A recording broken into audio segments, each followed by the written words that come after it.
فلسطینی عرب سے زمانہ اب بھی نہیں جس کے سوز سے فارغ، میں جانتا ہوں آتش تیرے وجود میں ہے،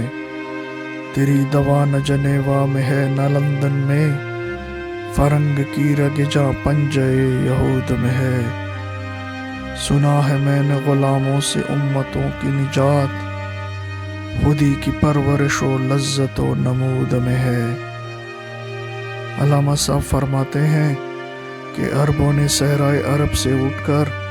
ایمان کے زور پر اقوام عالم پر فتح یاب ہو کر مدت تک حکومت کی ہے۔ آزادی کی حرارت عربوں کی گھٹی میں موجود ہے۔ اس تناظر میں علامہ کہتے ہیں کہ فلسطین کے عربوں، میں جانتا ہوں کہ تمہارے جسموں میں وہ آگ موجود ہے جس نے کبھی فارس اور روما کے تخت الٹ دیے تھے،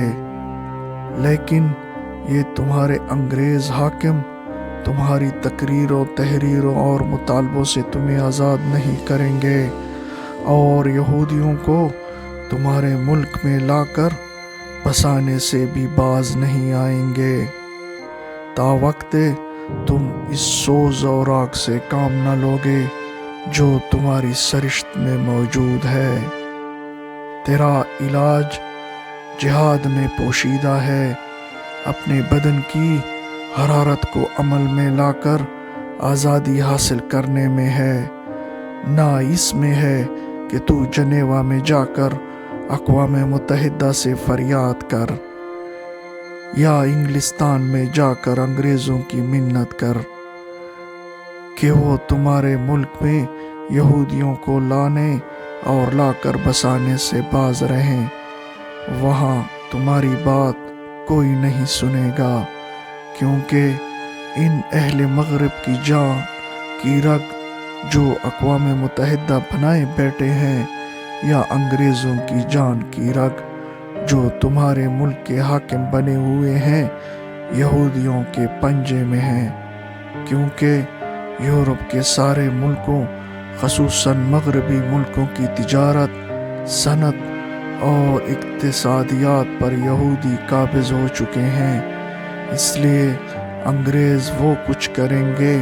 اور اقوام متحدہ وہ کچھ کرے گی جو یہودی چاہیں گے۔ اس لیے اقوام متحدہ یا انگلستان کے پیچھے دوڑنے کے بجائے